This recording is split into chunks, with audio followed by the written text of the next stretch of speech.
I have seen an allegation that exerting influence on officials of the Ministry of Lands to issue an allotment letter to Wamunyoro Investments Limited and using the fraudulently acquired documents to support a court case.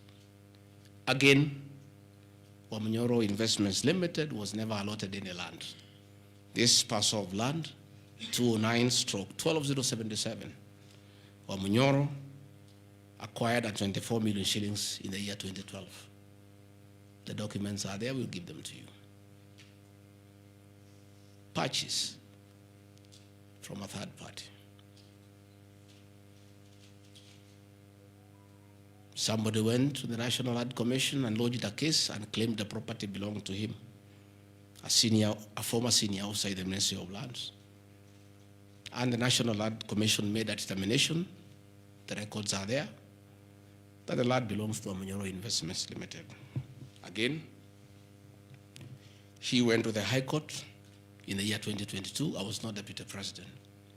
I made my witness statement before I became Deputy President. I supplied all documents before I became Deputy President. I did not file any evidence as Deputy President. And the matter was concluded, and the High Court issued a judgment. We'll give you the judgment that the land belongs to Wamunyoro Investments Limited. I am told that they have appealed the judgment. I invite the Honorable Mutuse to apply to be co-joined in the appeal, and then he can argue his case. This is a matter that has been adjudicated by the High Court of Kenya and made a determination. And you want to bring it to the National Assembly. The matter is alive with the Court of Appeal.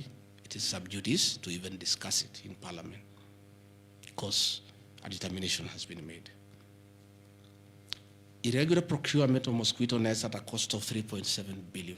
I saw a huge headline from the Star newspaper, planted headline.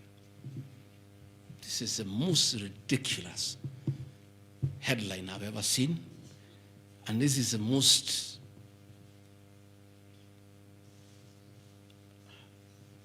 I lack a proper one, and I don't want to speak in Kikuyu.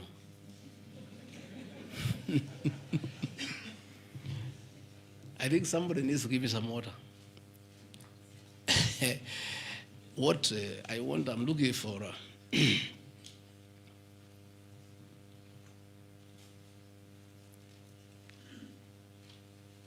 I have seen that allegation, and I want to respond as follows. One,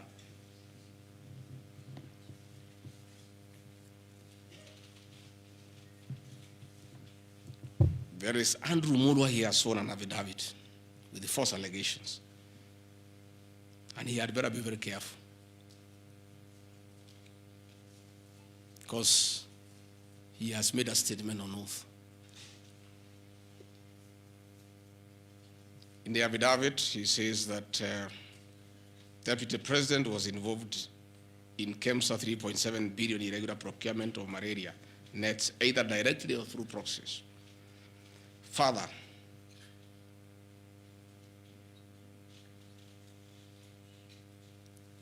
Shobika Impex Limited is an international company, the fourth largest manufacturer of mosquito nets in the world. It has done many tenders with KEMSA, with the Global Fund, countries in Africa, in Asia. And there was a tender.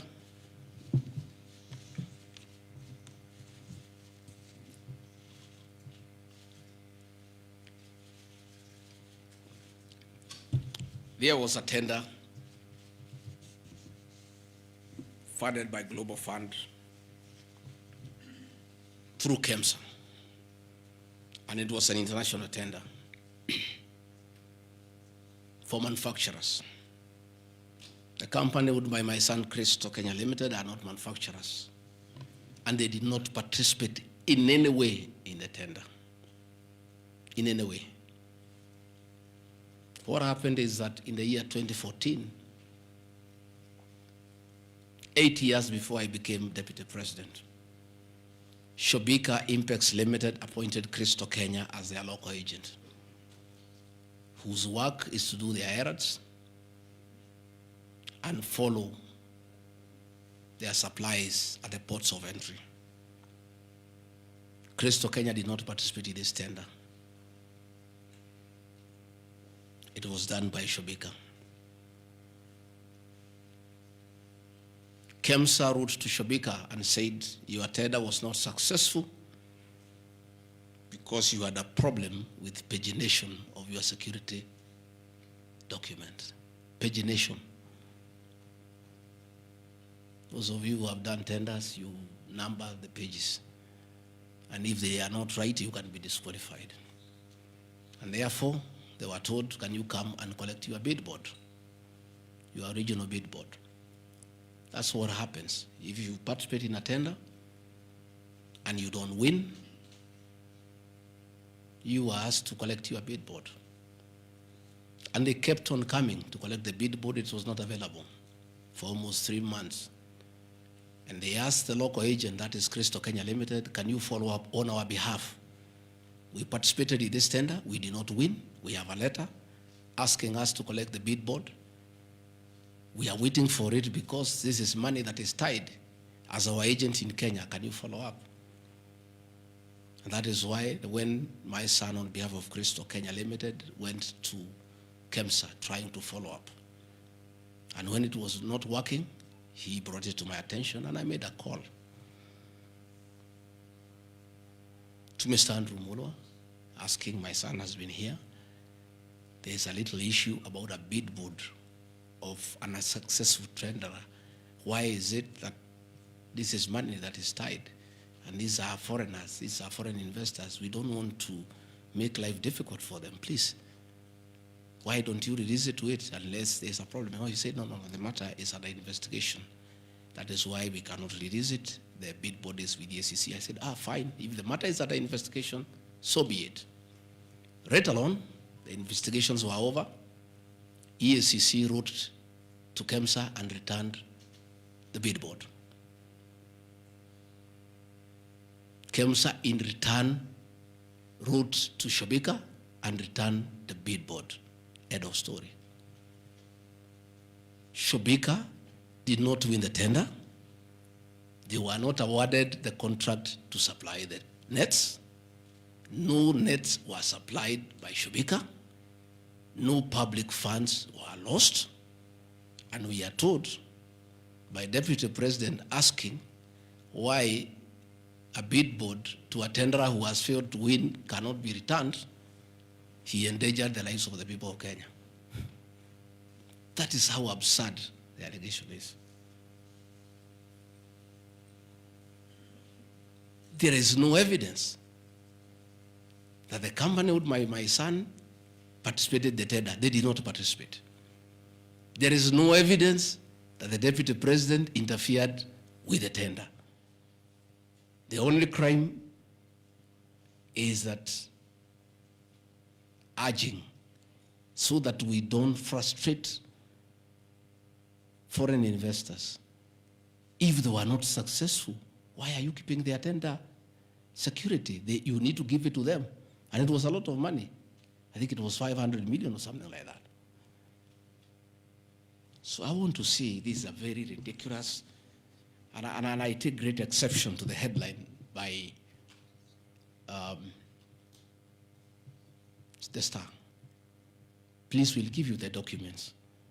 Tell us, where was the Deputy President involved in that tender? This is a tender that never was.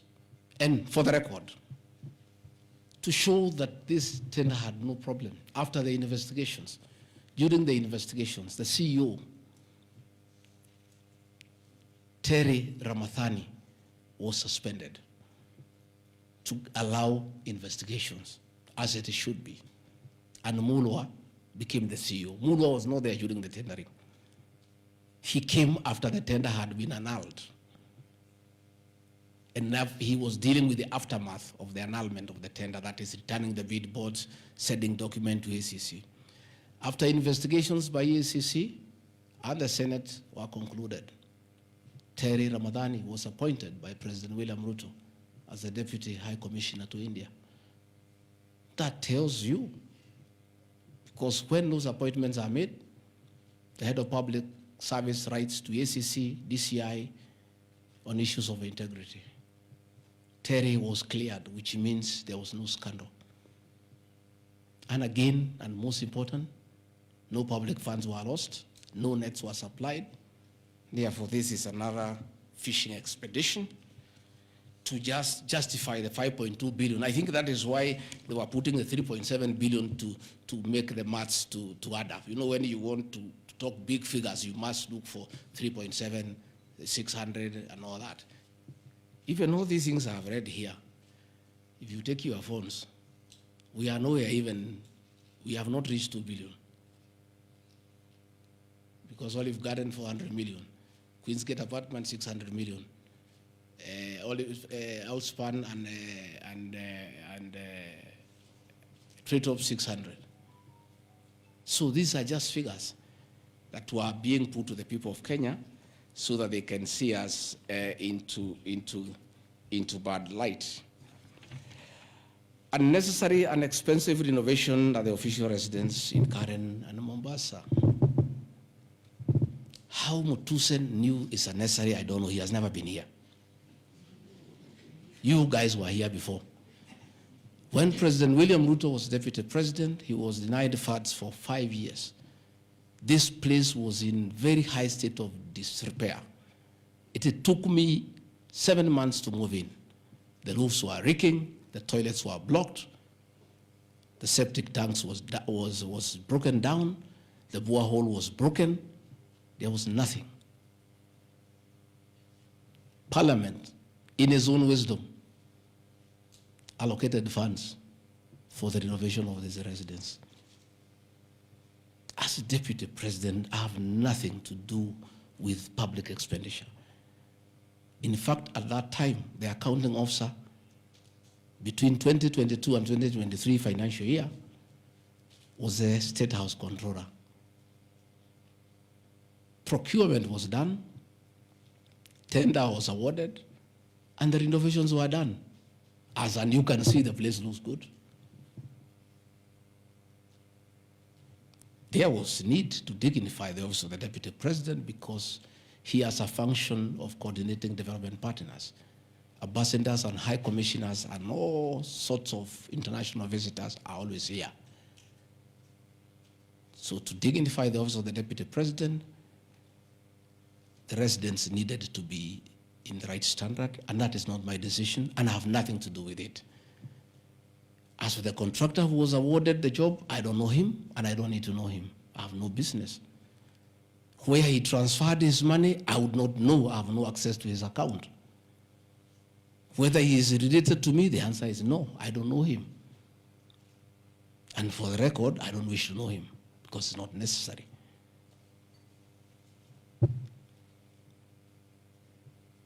Government expenditure is audited every year by the Auditor General. Since this office was under the executive office of the Deputy President for that financial year, the Auditor General did her inspection and gave us a clean bill of health. The renovations that were done were not highlighted with having any audit query. If the Honorable Mutuse had taken his time to look at the Auditor General's report, he would not have brought this baseless accusation. And even if there was an accusation, it should be directed to the accounting officer, who is the State House Controller, not me. I don't deal with procurement. I don't deal with financial management. I don't deal with anything to do with public finances. But since the matter has been raised, I have to answer to it. I have looked at the Auditor General's report, clean. I have looked at the contract, it's signed by the Controller of State House.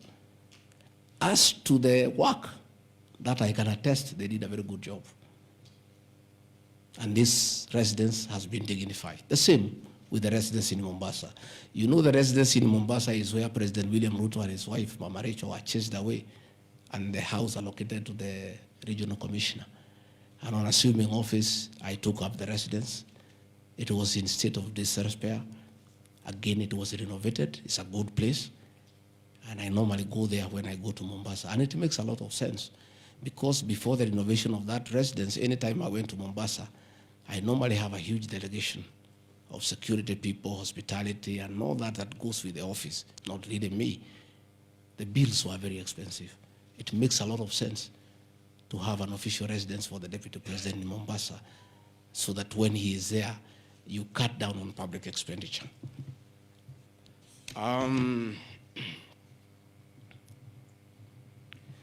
Dubiously acquiring a substantial portion of sum of 100 million paid to Lusona Events Limited. Again, that's another ridiculous accusation from the North.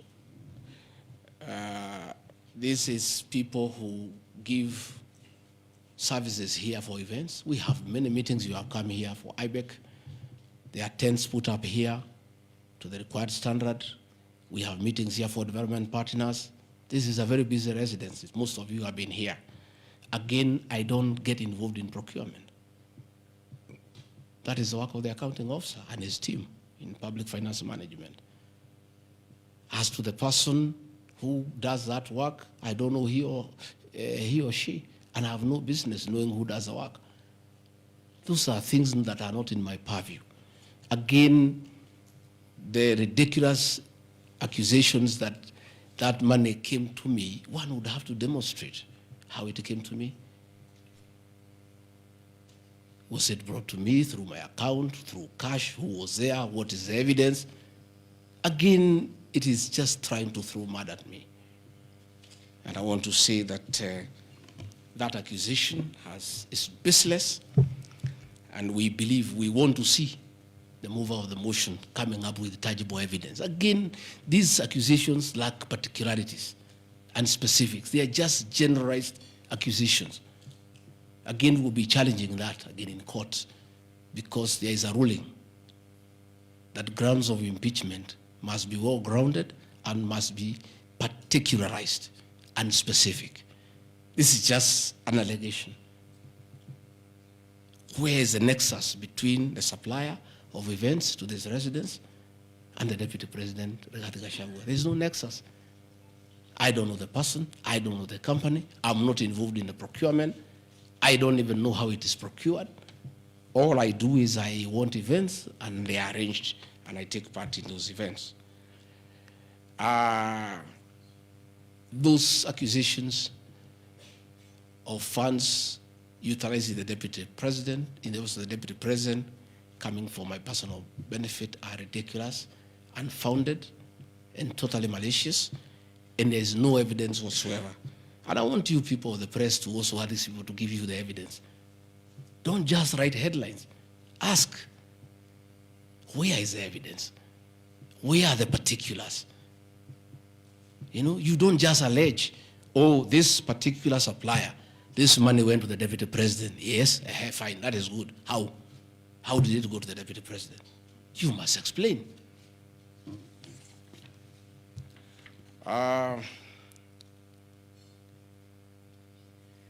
Alleged sensational but false allegations against Lady Justice Esther Maina.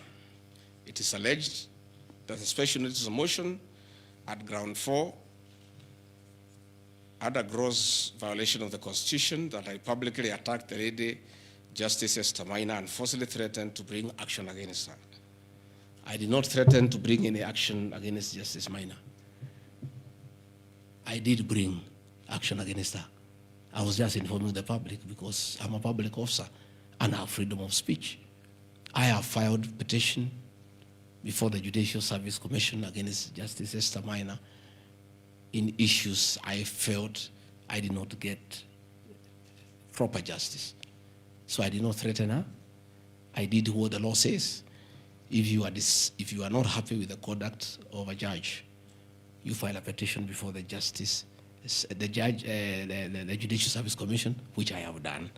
Again, I don't want to delve before the matters because it is against sub judice. But that I have done, so I cannot be threatened. I cannot be said to threaten her. And again, I have a right as a leader, as a Kenyan, to say what I'm doing. And I did say publicly that I will bring a petition against her. I have done it. And the evidence is there. You see it. We have filed a petition, and we are waiting for it to be concluded.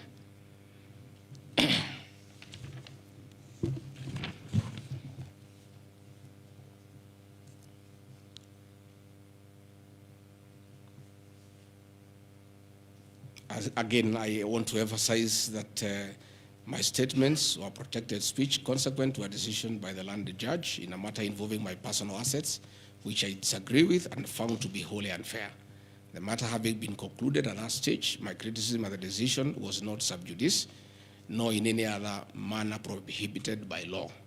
While I respond to the ruling of the land judge, I was in absolute disagreement with it. Contrary to the assertions, the special motion, I did not forcibly threaten to bring action against the land judge. I took legal action available to every citizen of Kenya under Article 168(2) of the Constitution, which allows any person to petition the Judicial Service Commission for the removal of any judge, and filed a legal complaint before the Judicial Service Commission in March 2024. The complaint being live before the JSC, discussion of the conduct of the land judge in the said matter here would be sub judice. Diverting materials meant for construction of Kilifi Malindi Highway to tarmac a private load to Vipingo Beach Resort. Again, I said Vipingo Beach Resort belongs to the estate of the late Governor Gachagua. The facts are as follows. King Charles III visited Kenya between 30th October 2023 and 3rd November 2024. During his state visit, one of the designated places where King Charles III was to visit was Ruto Marine Conservancy, which shares a road with the Vipingo Beach Resort. And it's a public load, by the way, it's not a private load. I have an extra copy of the program of the state visit to Kenya by King Charles III, marked RG, which at page 13 on items 63 and 64 shows his departure and arrival at Ruto Marine Conservancy. As I was walking around, I slept there, I think 2-3 weeks before the arrival of the king. And as you all know, I walk every morning. And as I walked on that road, I found there was a lot of activity and tarmac was going on. I was very happy and I asked what was happening. And I was told that the king himself, the third, will be coming. So, like all other residents of that area, we are very indebted to King Charles III, that this was done very speedily. Regarding Gachagua never called anybody to do this road. In fact, I'm informed that this road is donor funded, the one to Kilifi, and there is a component of corporate social responsibility. And I have learned, after I have inquired, that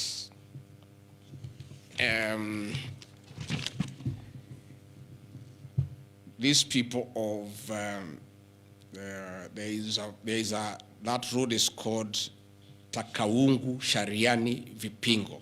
It's off the main road, and I am made to understand that Ruto Marine Conservancy, Vipingo Secondary School, Shariani Primary School, among other stakeholders, including a public market, applied to Kenya to be considered for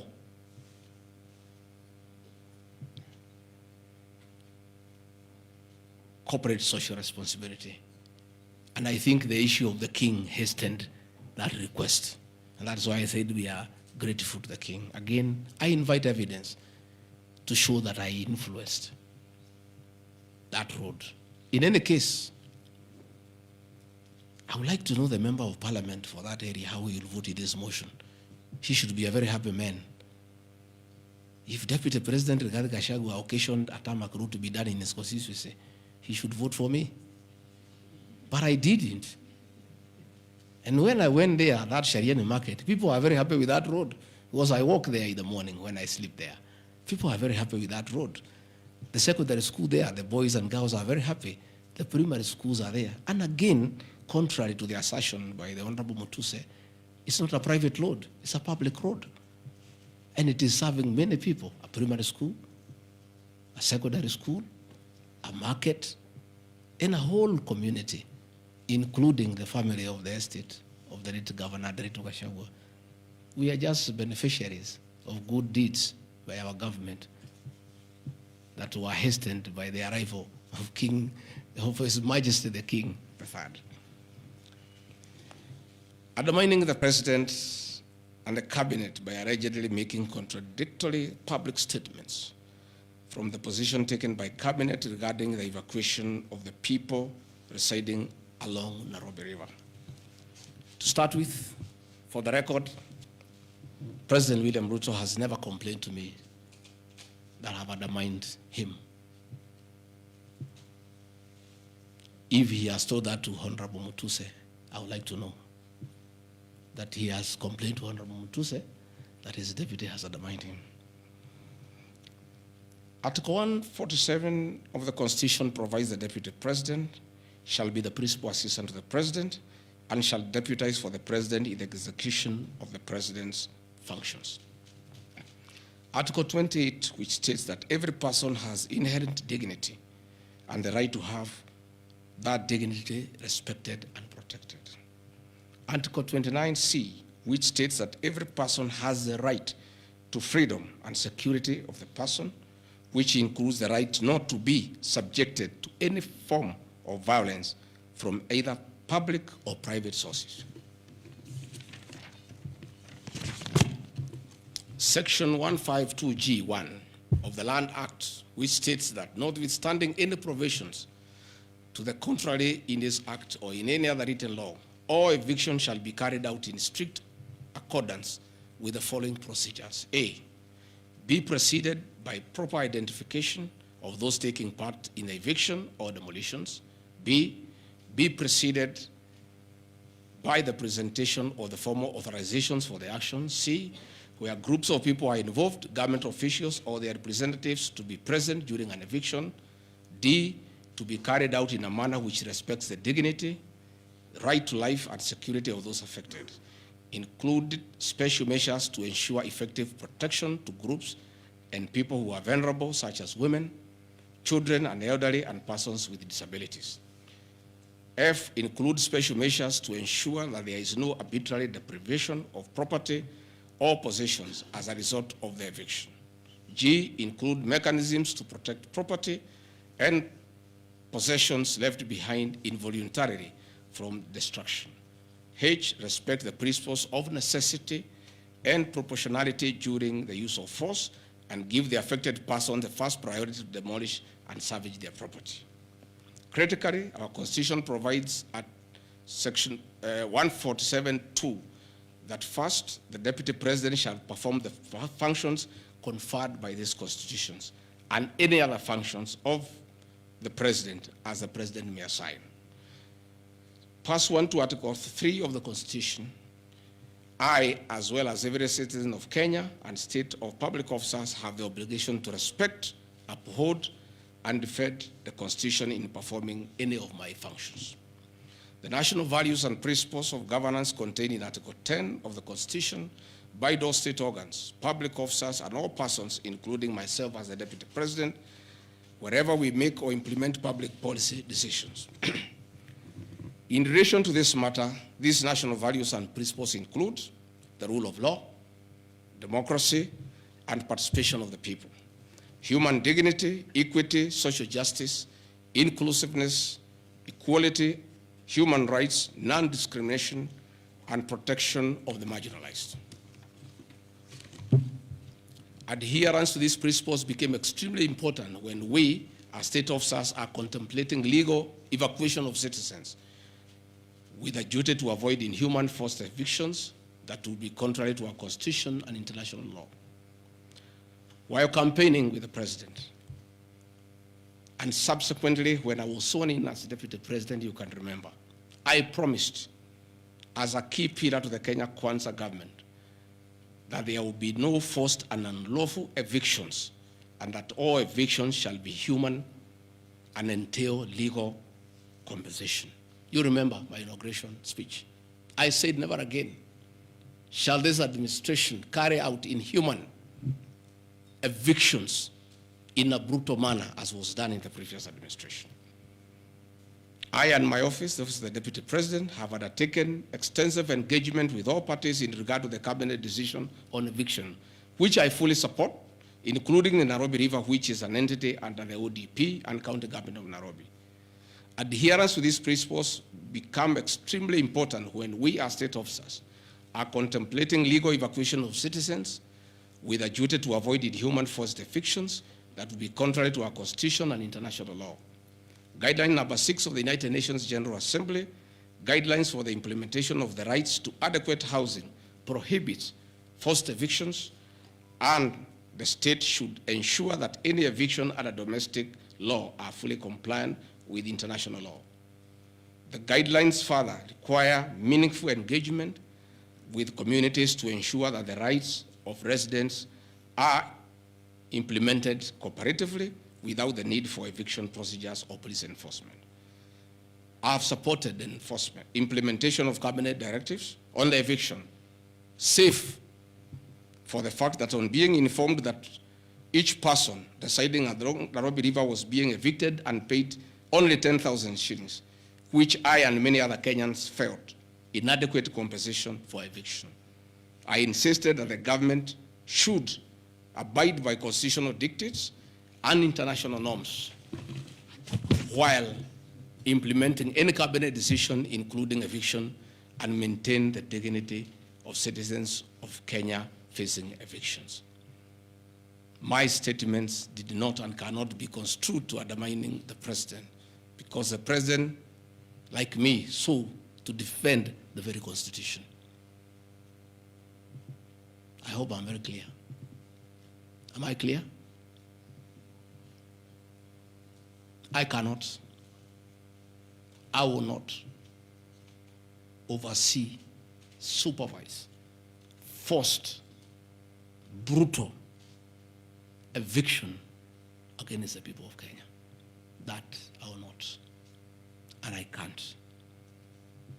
President William Ruto and I on the campaign trail gave a solemn undertaking to the people of Kenya that under our administration, that will never happen. So when I was asked to oversee brutal, inhuman eviction against innocent people without notice, without compensation, without due regard to what the Constitution says, I found it very, very difficult. And I rescued myself and allowed the CS for Interior, the Head of Public Service, the PS for Internal Security to proceed. If that is the reason why Rigathi Gachagua should be impeached as Deputy President of the Republic of Kenya and sent home for refusing to undermine the Constitution, for saying no to brutal and inhuman eviction of poor Kenyans, let it be. Undermining devolution by allegedly holding a meeting in Nairobi. Good people. I'm sure you are as embarrassed as I am. That a deputy president holding a public meeting to talk to the people of Kenya is undermining devolution. To start with, Deputy President Rigathi Gachagua, in the duties spelled out by the President, under Executive Order number 1 of 2023, he has the duties to coordinate intergovernmental relations. I work with the governors. This is the home of devolution. I hold meetings with the governors every day. I chair IBEC. I cannot be accused. And I need evidence tabled that I undermined devolution. The motion alleges that on 29 September 2024, I unlawfully interfered with the running of the Nairobi City Council government by holding a public rally where I allegedly incited citizens against lawful directives of the county government on planning and relocation of markets. This is my response. It is not true that I incited citizens against the lawful directives of the county government, as alleged.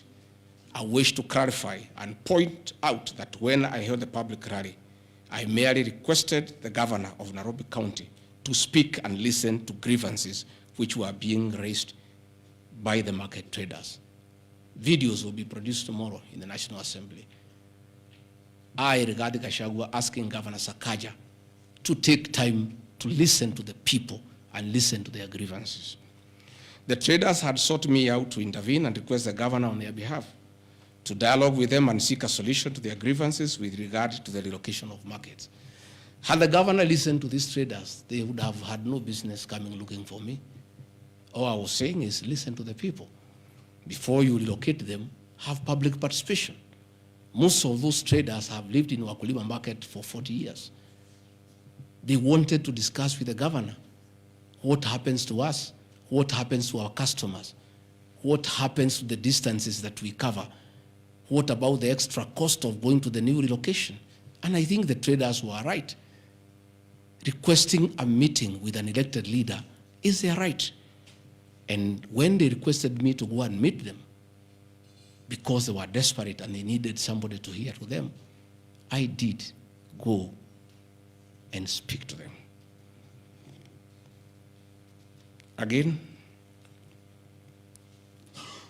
this motion alleges that on 20 September 2024, I unlawfully interfered with the running of the Nairobi City Council by inciting citizens against law directives of the county government.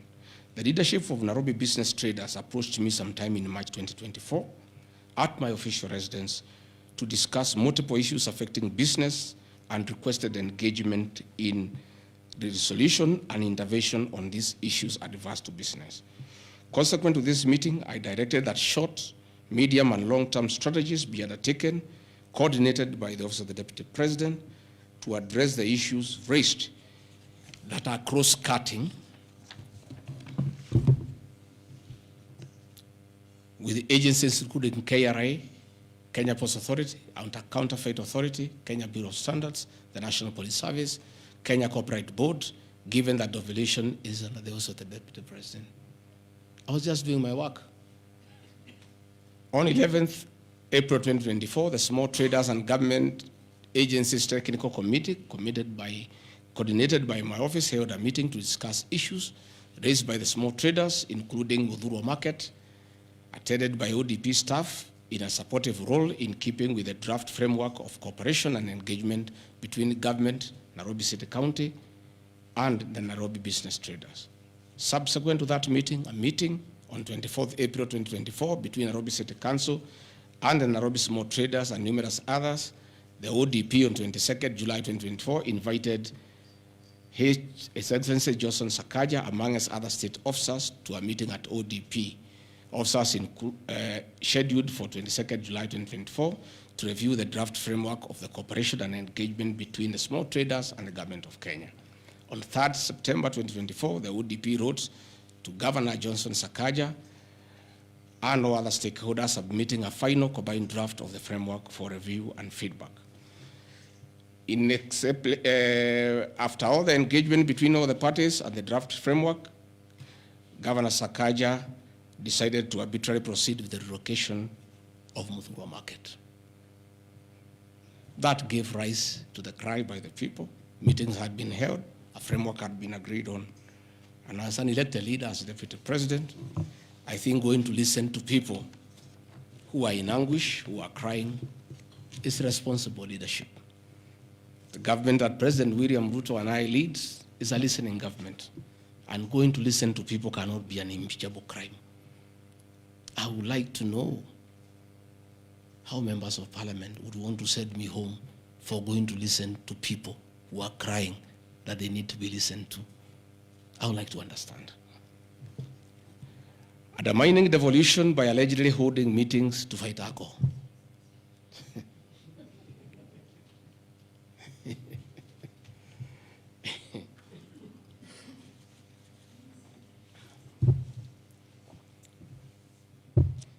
I think tomorrow will be the greatest circus. Or do I call it the theater of the absurd? That Deputy President Rigathi Gachagua, undertaking duties assigned to him by the President to fight illicit brews and drugs across the country, should be impeached because by doing so, he's interfering with the devolution. I held meetings in Nyeri, attended by Governor Kahiga, Governor Waiguru, Governor Irogo Kangata, Governor Wamatangi, Governor Kiari Badilisha. I held a meeting in Chuka, attended by governors of Embu, of Tharaka Nithi, of Meru. I attended a meeting in Mombasa, attended by governors of Kwale, a representative of the governor of Mombasa, the governor of Taita Taveta, a representative of the governor of Lamu, to discuss.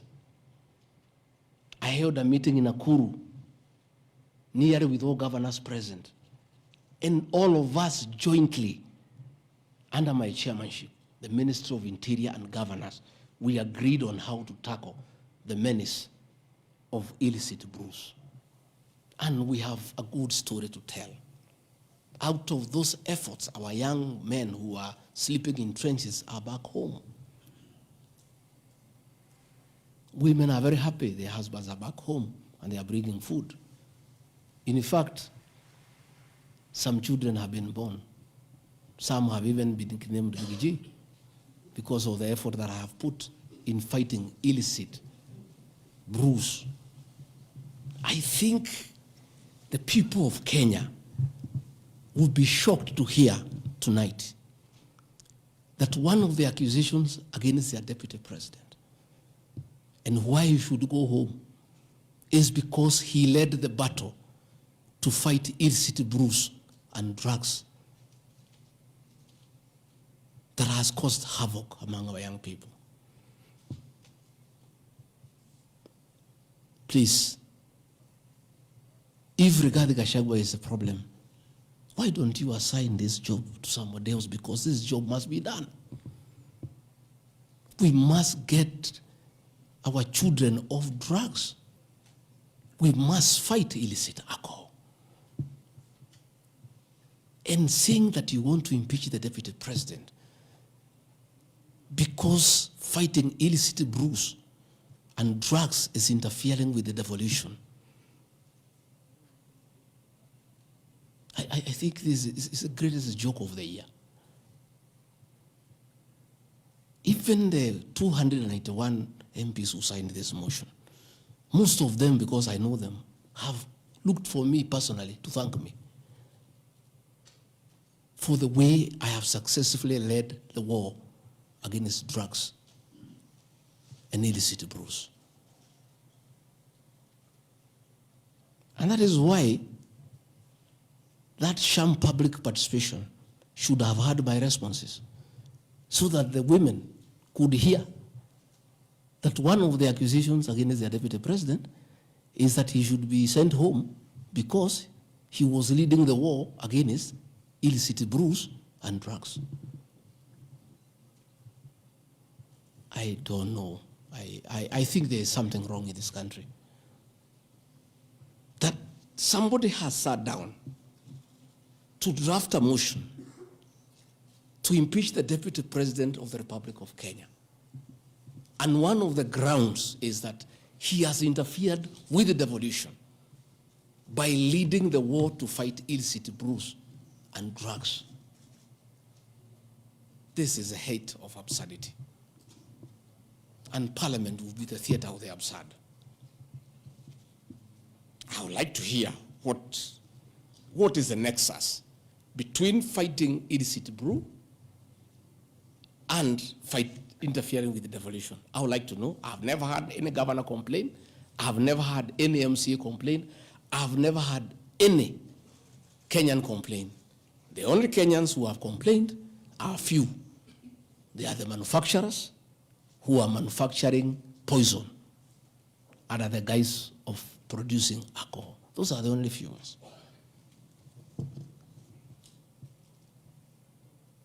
I beg the National Assembly and the Senate, most of the National Assembly, to save face, to consider striking this ground before the motion tomorrow, because it sounds ridiculous to the people of Kenya.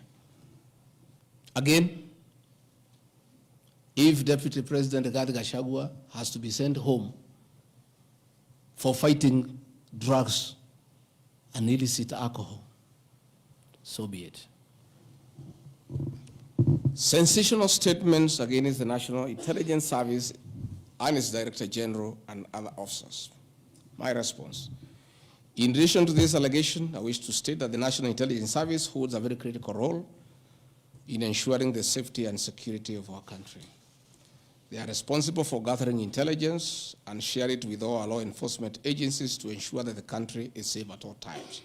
Consequently, when the country was caught flat-footed with regard to the scope and extent of the public's dissatisfaction with the Finance Bill 2024, which degenerated in the Gen Z protests, it pointed to the failure of the National Intelligence Service in carrying out its mandate.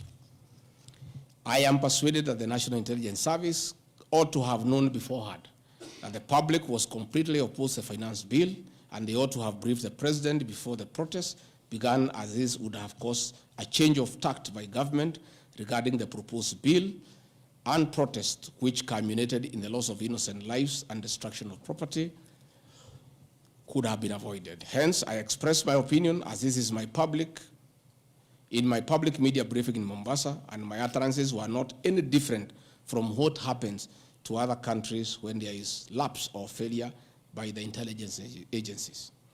Many of you will recall that after September 11th terrorist attack in the US intelligence agencies were massively criticized. An inquiry was even opened to investigate why the intelligence agency was not able to detect and thwart the terror attack. Under the Constitution of Kenya, the government agencies are supposed to be accountable to the Kenyan people, including the National Intelligence Service, and calling them out when there is a dereliction of duty does not amount to undermining them. In any case, the Director General of NIS is not above the law. He is a public officer. Just like the President, the Deputy President, Cabinet Ministers, he too is subject to criticism like any other public officer. In fact, I'll have videos. President William Ruto, as Deputy President, at one time criticized the then Director General of the National Intelligence Service. In another video, he heavily criticized the then Inspector General of Police for the performance. I have learned from my boss how this job is done. It's clear. It's done. I mean, nobody, the president is criticized daily. The deputy president is criticized daily. And we take no offense. The Director General of the National Intelligence Service is not above the law. He is a public officer. He is accountable to the people of Kenya. And when one feels he has underperformed, he'll be called out. Because that is the nature of the Kenyan state. And this I learned from my boss when he was Deputy President. Again, there was an issue that the President and I committed ourselves publicly that never again in our administration shall ever we allow abductions and extrajudicial killings. Despite the police keeping on misleading the President to say that there are no abductions, you all know, you have evidence on video that they have happened. And that is what I commented, and I said it is wrong. And because I'm a truthful person, I'll say what is wrong when it happens. Despite the fact that I am compelled by the principle of collective responsibility to be part and parcel of every decision made by government, that I'll continue to do so, but only those decisions that are constitutional and within the rule of law. Abductions and judicial killings are unconstitutional. I will never support them.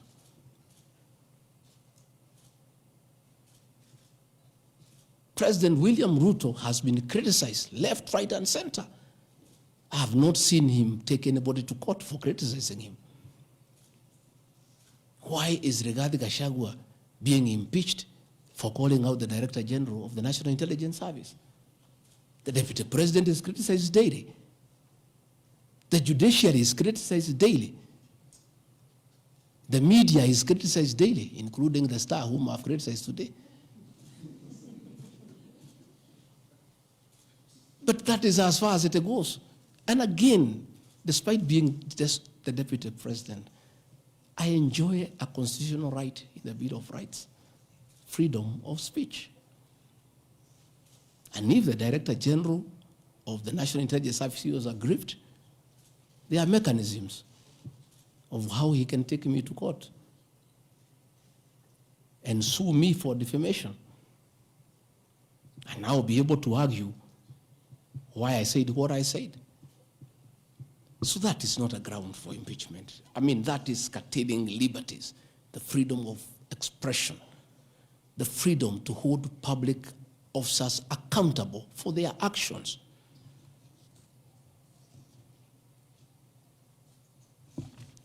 And I want to say finally,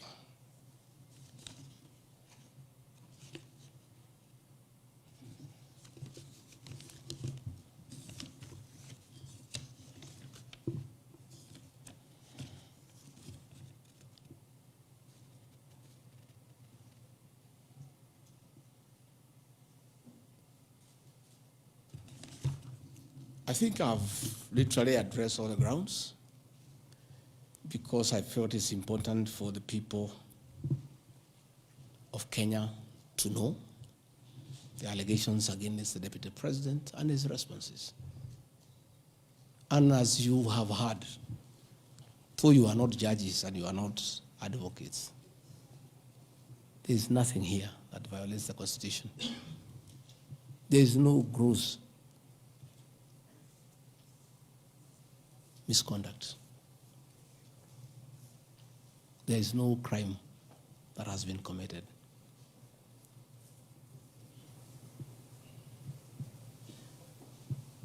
I'm innocent on all these charges, and I want to clarify my apology yesterday to the President did not in any way imply that I'm guilty of these charges. I'm not. This I'm not. My statement was that if there is something I've done to the President that I don't know, that probably has upset him, I ask for his forgiveness. But that was in no way an admission of this ridiculous allegations meant to overturn the will of the people. Finally, in conclusion, I want to say that overturning the will of the people is not a joke. It calls for very serious violation of the Constitution. None of these issues here meets the threshold. We'll go to Bunge tomorrow. I'll be there at 5 for 2 hours, and I'll put my case. In the unfortunate event it proceeds to the Senate, I'll be there again to prove my innocence by way of evidence.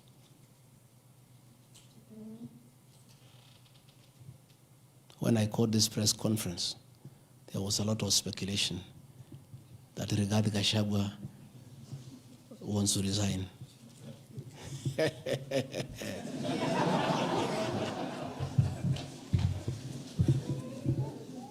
This is a man elected by 7.2 million Kenyans. How dare you suggest to him that he can do so without public participation?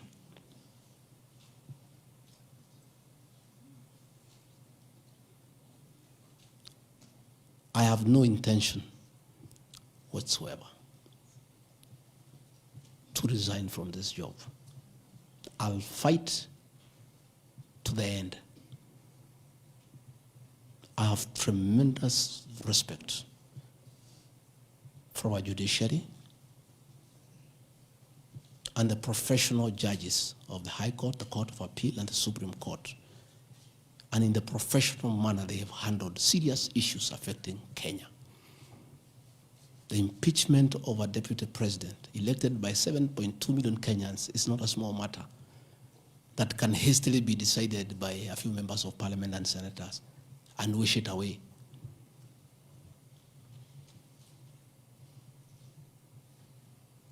I'll submit myself to independent institutions to get justice. And I'm sure, I have no doubt in my mind that I'll get justice. And this impeachment will be thrown out. And I'll carry out my duties as deputy president. That is why anybody sending feelers to me to resign is a joker. And I found a few people using my friends to come and sweet talk to me. Please, my friends, I don't want to become enemies with you. When you are given such silly messages, don't bring them to me. I have no intention. I cannot resign. I did not give myself this job. I was given by the people of Kenya. I've done nothing wrong against the people of Kenya whatsoever. I've worked hard. I've been very loyal to my boss, President William Ruto. I have worked hard every day.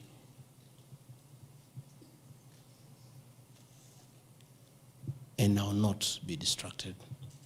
I think there's one issue I've forgotten, one ground. The issue of the shareholding, isn't it? Even you guys can remind me if there's one issue that I have not dealt with.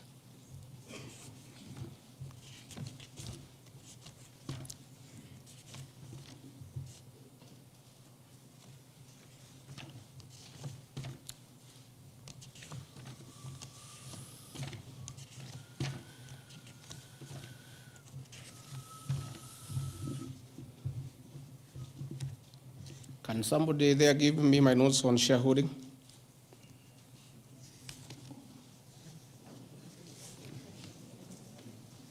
Yeah, I have them here. That's okay. Yeah, this is an important one. Yeah, there are several. I had not, there are a few silly ones. There's one that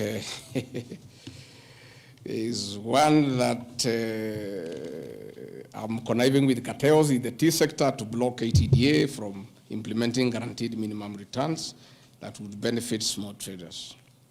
The allegation is not true. No evidence whatsoever has been adduced to substantiate this claim. As far as I know, I've successfully completed my mandate, which was assigned to me by the president, which culminated into creating synergy between people who had taken KTDA to court and suspended the operation of the Tea Act. As a result, the Tea Act now is in operation. The president never mandated me to take over the affairs of the Ministry of Agriculture. He asked me to spearhead tea reforms. I did the tea conference in Kericho, brought all the stakeholders together, and as a result, I created a synergy among all the stakeholders, and we agreed that those people who had gone to court withdraw the cases, and now the Tea Act is operational, and that will see meaningful reforms. As to claims that I have stopped the selling of tea in Mombasa, there is no evidence to that effect, and I want to call upon the Honorable Mutuse to provide that evidence. Again, in matters coffee, I was given a job by the president to initiate coffee reforms, which I have done successfully. I held the coffee conference in Meru for 3 days in 2023. For the last 2 years, I have been working with stakeholders, including members of parliament and the Senate, which has culminated into 2 bills, the Coffee Bill 2023 and the Cooperative Bill 2023. These 2 bills, the Coffee Bill 2023, will see the reintroduction of the Coffee Board of Kenya that will market coffee for farmers without putting profit. We have also recommended the reintroduction of the Coffee Research Foundation or the Coffee Research Institute in Ruto to work on better varieties and drought-resistant crops. Through my efforts, again, I've completed my work. The 2 bills are before the National Assembly. I call upon members of the National Assembly immediately after the impeachment process to embark on these two bills and see them to fruition so that farmers can enjoy the work we have done in coffee reforms. I have seen another absurd, that I have taken control of a local cooperative society in Madira constituency where I was a member of parliament. This is false. I should be told which society by name, because I know all the societies. I know all the farmers by name. It's really ridiculous. Again, there is no evidence. There is nothing. It's just trying to spoil my name before the people of Madeira who elected me as their member of parliament. On the issues of shareholding, I think this matter has been discussed for a long time, and I think it's good tonight I put it in proper perspective. I wish to state that the allegation is equally false. None of my family members, allies, or associates are in control of any cooperative society in Madeira. That one I had done. In shareholding by virtue of the provisions of the third schedule of the Political Parties Act, the constituent parties of Kenya Kwanza Coalition entered into various agreements which were deposited with the Speaker of the National Assembly and the Speaker of the Senate for purposes of Article 108 of the Constitution of Kenya. 16.2, the following were members, parties of Kenya Kwanza: UDA, ANC, Ford Kenya, PAR, Farmers Party, Chama cha Kazi, Communist Party, Economic Freedom Party, the Service Party, Tujibebe wa Kenya Party, Umoja na Maendeleo Party of Kenya, and the Democratic Party of Kenya. In accordance with provisions of Clause 3E of Schedule 5 of the Political Parties Act, each of the agreements contained in a power-sharing development agenda for certain regions in Kenya. I attach here copies of the said agreement. I'll give you the Kenya Kwanza agreement so that you know when I talk about shareholding, I'm not talking about Kenyans. I'm talking about this agreement that was signed by President William Ruto and almost everybody else on how power will be shared. I've never talked about sharing resources. I have been talking about power sharing for people to get what they deserve in sharing power in accordance with this agreement. Like, for example, in an agreement between UDA, ANC, and Ford Kenya, the UDA would nominate the president and the deputy presidential candidates, which has happened. I got my share, although I have no share certificate. The president would guarantee the stature, dignity, financial, and operational autonomy of those of the deputy president. It's in the agreement. The office of the deputy president will be allowed specific duties identified at Article 21 of the agreement. ANC will be allocated a position of prime cabinet secretary to be established within 14 days. It was given to Musalia. The office of the deputy president, Ford Kenya will be allocated the position of the Speaker of the National Assembly, which was given to Moses Wetangula. In accord with Article 2.1 of the Power Sharing Agreement, ANC and Ford Kenya would have a 30% share of national government positions. So, the Honorable Musalia Mudavadi, the Honorable Wetangula, and the people of Western, please don't condemn Rigathi Gachagua. The agreement is here, defining your share in the government. It is not me. I did not sign this document. It was signed by Musalia, Wetangula, and President William Ruto. So when I say about this share thing in terms of positions, I've never talked about resources, about development. Although it is also here, is that regions bargained with the president for shares. Musalia Mudavadi and Moses Wetangula bargained for 30% of shares within the Kenya Kwanza government. Although they were also supposed to give us 70% of the vote, which they did not. Nevertheless, since they gave a certain vote, they are still entitled to some share one way or another. So it is not Rigathi Gachagua who said that a government is like a company. It is the agreement of the Kenya Kwanza, which I'll be tabling in the National Assembly. It is not me. It went ahead to say it. He said, ANC and Ford Kenya would have 30% share of national government positions. That is cabinet secretaries, principal secretaries, high commissioners, ambassadors, diplomatic and consular representatives, chairpersons of state corporations, directors of state corporations, chairpersons and commissions of constitutional commissions, provided the 30% share is to be shared equally between the ANC and Ford Kenya. Sasa mimi nikiambia watu wafuate share yao, makosa yangu ni gani? Iko hapa. I did not sign. They went ahead. Musalia Mudavadi and Wetangula. And they must follow these things. Because I will not follow for them because I was not party to the Western agreement. The agreements were with regions. So when people say I'm dividing regions, I'm simply following the Kenya Kwanza agreement of the way it was debated. They went ahead and said, Article 22 of sharing agreement set out a list of priority projects which Kenya Kwanza would endeavor to fulfill in the ANC and Ford Kenya strongholds of Western Kenya between 2022 to 2027 on a priority basis. Musalia Mudavadi and Wetangula signed a package for Western Kenya. I've never had anybody call them tribalists, but they signed an agreement demanding for Western Kenya. They demanded, and it was agreed it will be done. Completion of all incomplete or stored bitumen roads. Construction of an extra 1,000 kilometers of bitumen in Western Kenya. Revival and modernization of sugar factories in Western Kenya. Establishment of new industries identified in Article 22 of the agreement.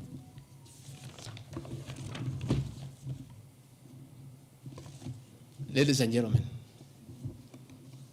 this is the Kenya Kwanza agreement on shareholding. What crime has Rigathi Gachagua committed to be impeached by saying what President William Ruto appended his signature to, with Musalia Mudavadi and Wetangula, who will preside over my impeachment? What crime has this man committed? The crime of this man is just being truthful, because people do not want these things to be known. That is a problem. People have a problem that I'm a truthful man. The people of Western Kenya has now known today what their leader signed with President William Ruto. It is upon them to demand their share as per this agreement. I did not sign this agreement. I will read the people who signed. But because I was present and I'm a truthful man, I fight for the people of Western Kenya. Power sharing agreement between Kenya Kwanza and PAR of Amason Kingi. I want to give two examples. Yeah? In accord with Article 8 of the agreement, PAR would be allocated the position of the Speaker of the Senate. He negotiated for himself. Let's be truthful. You brought this motion. We'll discuss. The people of Kenya must know the truth so that if Rigathi Gachagua is being crucified for being truthful, let the people of Kenya know why he is being crucified. How can Moses Wetangula say I should be impeached because of saying people to get their shares when he is a signatory to a share agreement with the president on what will go to Western Kenya? And then they accuse me of tribalism. They did not say anything should go to Central or Mount Kenya. They talked about Western. When I say something for Mountain, I'm a tribalist. Kingi said, position of Speaker, you are Mepewa. Article 9A of the Power Sharing Agreement, PAR would nominate the candidate for appointment of one principal secretary when Kenya Kwanza came to power. Amepewa. For Article 9B, the Power Sharing Agreement, Kenya Kwanza and PAR would agree on what share of national government positions cabinet secretaries, principal secretaries, high commissioners, ambassadors, diplomatic and consular representatives, chairpersons, state corporations, etc., etc. Power sharing agreement, that is a word, so that nobody should ever again in this country ever accuse me of talking of shares. It is not me. It is my boss, President William Ruto, who appended his signature with other leaders that Kenya is like a company of shares. It is not me. And he signed the agreements. Sharing Kenya is here, it's being shared. True or false? True or false? They have shared the Speaker, they have shared the Senate, they have shared Deputy President, they have shared the President. That's what I've been saying. And then I'm being told that I'm dividing the country along ethnic lines. I did not append this signature. I'm just being truthful. That is my crime. People want these things to be hidden so that they pretend to be nationalistic and say Rigathi Gachagua is tribal. But the people who append these signatures are the ones who should explain why they were signing things for their regions only. Yet they say they are national leaders. Power sharing agreement between the Kenya Kwanza coalition on one part and the Communist Party, nini. So, Service Party, at least I saw Chama cha Kazi. They say the party leader should get something. Moses Kuria was given something. The Service Party of Mwangi Kujuri got nothing. You know? So, unajua sasa, ile shida iko Kenya hii ni ukora. And people not being truthful. The agreements are here. Like in a Communist Party, they have been making noise. They signed an agreement, they have not seen anybody. Yeah? So,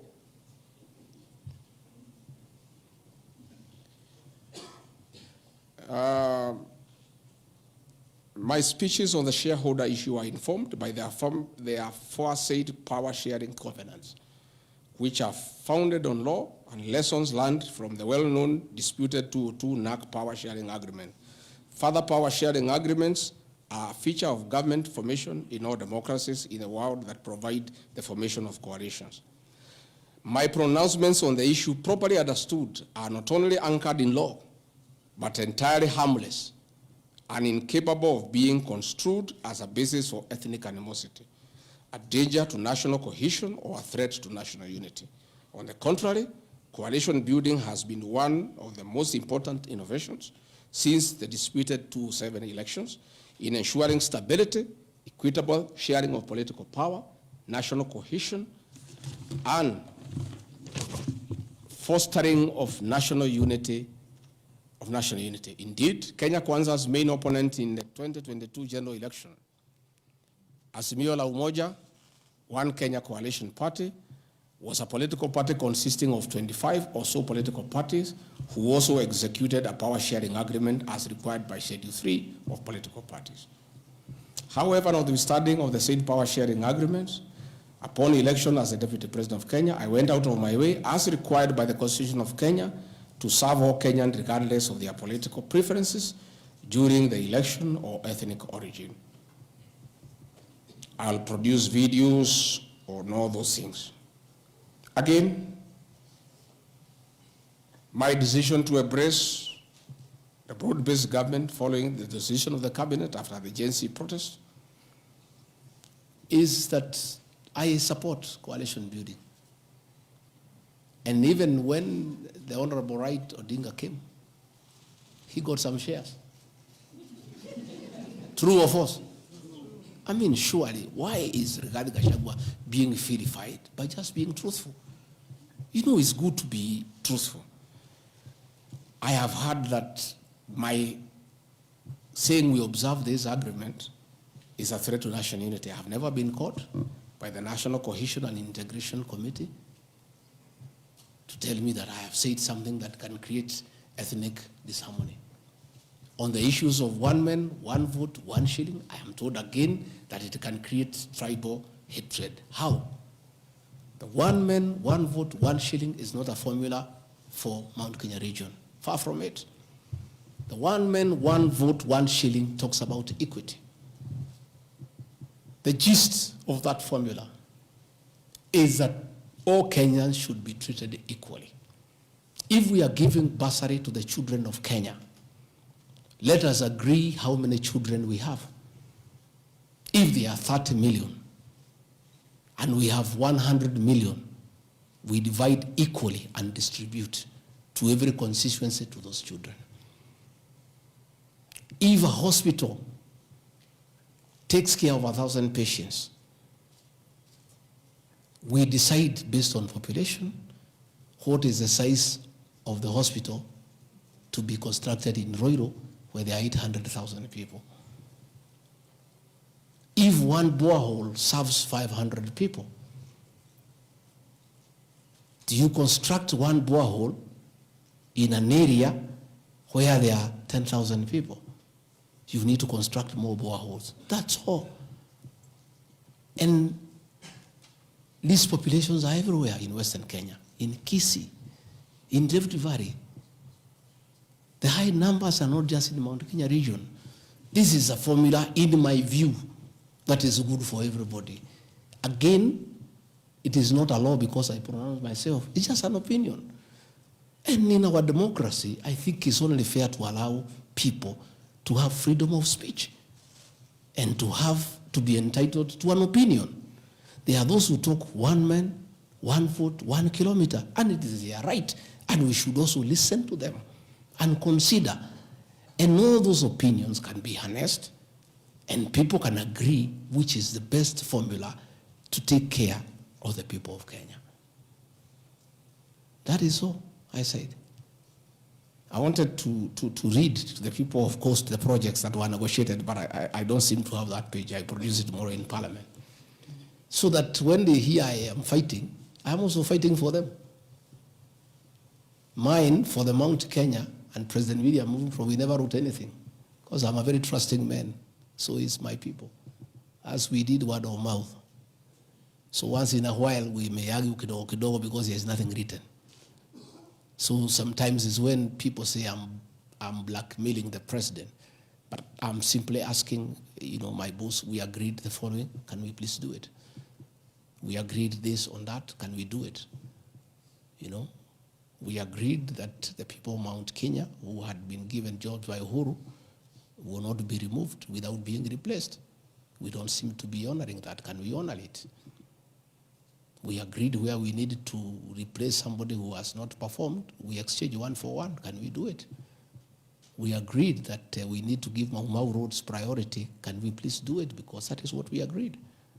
It's simply people being honest with each other and living true to a gentleman's agreement. That is what it is about. So I wanted to explain to the people of Kenya, I am not against any region of Kenya.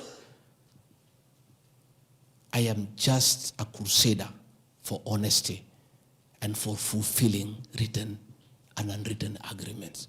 That is all I am. I say if we agree on something, please let's do it. If we agreed we shall do ABCD before we are elected, let's do it. If we agreed we shall not brutally evict innocent people, please let's not do it. If we agreed that we shall create a good business environment for people to do business, please let's not do it. If we agreed there shall be no abductions and extrajudicial killings, please let's be true to the people of Kenya. That is all. So I want to thank every one of you. And because I've been in Parliament, I don't think it's necessary to have questions. I've been very, very clear on no issues, why I called this a press briefing. I've said I'll be in Parliament tomorrow. I've asked my team to try to give you all the materials so that you can also go and digest. But I think I've prosecuted my case before my employers, the people of Kenya. And I trust because the members of Parliament are also listening. They'll be fair, they'll be just, and they'll be true to their conscience and do the right thing, and not hang an innocent man without evidence. I wouldn't mind being crucified if there was evidence, but there's nothing. Nothing. Zero. I've explained myself to the fullest. And I think you and the people of Kenya have heard me. Let me thank all of you for giving me this time and appreciate the media for your role to inform the people of Kenya, to educate them, to entertain them, and keep them abreast with what is going on. I want to thank you for your coverage of the short public participation on this impeachment motion, because you exposed it for what it was, and your video clips are very useful for us as we argue in courts of law. You guys are wonderful. You are good people. No wonder you are called the fourth estate. I don't know where we would go in this country without you. We would have so much impunity. We would go back to dictatorship without the media. I want to encourage you to continue to be the watchdog on behalf of the people of Kenya, to protect the Constitution with zeal, to uphold the rule of law, and to call out impunity and corruption. And I want to say, after this impeachment, I want the members of parliament now to focus on the corruption scandals around our country. The Adani scandal, the issues in public health sector, the glaring theft of public resources. That is what parliament should consider and take time. And that is what the people of Kenya want. And I really want to thank the media for being a very responsible watchdog on behalf of the people of Kenya. Please continue writing. Where Rigathi Gachagua has gone wrong, please write. But always accord me the right of reply. Don't condemn me unheard. And I want to thank you tonight, because you have really written accusations against me. But I am also to blame because I never called you, isn't it? Now that I have called you, I want you to request you. Every accusation, put my answer. Is that not fair? Let the people of Kenya judge. You want to ask questions? Yes. But not outside this.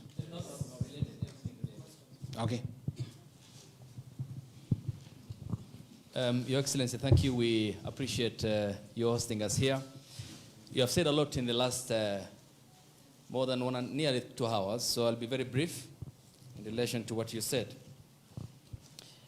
My colleague Sam Gituk hosted you here on the 20th of September, and you said a motion of such magnitude cannot head to Parliament without the sanctioning of the party at the parliamentary group level and without the go-ahead or the green lighting by the President. Has President William Ruto, in effect, sanctioned that motion now that it's in Parliament? Second, this is in relation to your statement on the 4th of January this year regarding High Court Judge Honorable Esther Maina you have mentioned. You said you accused her of corruption, and you said you'll file a petition, but we never saw you there. You nonetheless said that you have filed a petition. Can you tell the Kenyan people when you have filed that petition? Maybe you can note. This one the same because, Your Excellency, you and President William Ruto hold the ultimate office that must provide answers for the Kenyan people. You therefore are open to accountability, scrutiny, and questions. When you took your oath of office, you told the Kenyan people that the country has empty coffers, that you inherited empty coffers. However, your statement is contrary to what the Kenya National Bureau of Statistics says, that at the time when you assumed office, the country had at its disposal 3.02 trillion Kenya shillings, includes revenue plus appropriations in aid. Why, Mr. Deputy President, did you make such a misleading statement in front of the Kenyan people and the world? Regarding your shareholding question, I'm sorry to hold you to account, Mr. Deputy President, that the context in which you have provided the agreement between the parties, the Kenya Kwanza parties, and your defense is different. This is what you said in Kericho County, that this government on February 2023, this government is a company, you told the people, that has its shares. There are owners who have the majority of shares and those who just have a few, while others do not have any. You invested in this government, you told the people of Kericho County, so you must reap. You sowed, you tilted, you tilled, you put manure and irrigated. Now it's your time to reap. Some few months later, the High Court quashed the appointment of more than 1,406 KRA officials. And the judgment? 700 of those officials were either from the Kalenjin or the Kikuyu community. How much of a responsibility will you take, being part of the presidency, of such gross locking out of Kenyans who qualify, who are competent, who merit, yet half of those appointments went to only 2 communities? That's enough. Thank you. One, the issue of Justice Minor is sub judice. I don't want to discuss it because it's a matter before court, but I'll be able to give you the date when we filed so that you can follow the petition. As to the issues that this motion cannot find its way to the Assembly without the President nod, that is true. It can't. It has its nod. As to the issue of shareholding, again, this is a matter that I'll be prosecuting. By answering your question, I'll delve into the merits and the demerits of the argument that will come up. But I also want to remind you that I did not say that it's a company. I said like a company. Like. You look at the clip, it's there. Like, I gave an example. And a company has shareholders. I've just read to you there's 30% here for somebody. That's what I was saying. I was just being truthful without removing the agreement. Again, I am not responsible for making appointments in Kenya. I don't make any appointments. The Deputy President does not appoint anybody. You know, the appointing authority. Ladies and gentlemen, because my lawyers tell me we don't want to delve into the merits and the demerits of the presentation that I've made. Yes, Karanja.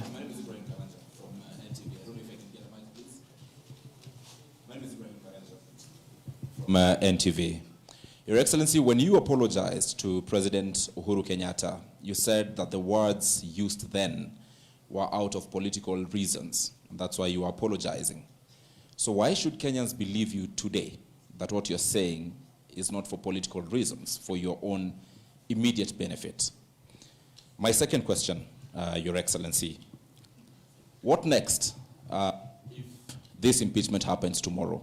If you're impeached, what next for you? If you're not impeached, then what next in this political marriage between you and President William Ruto?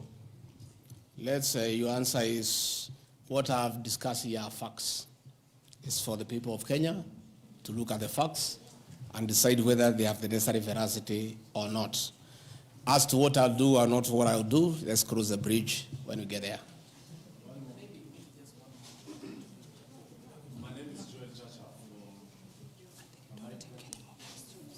I think, good people, we have had a long night.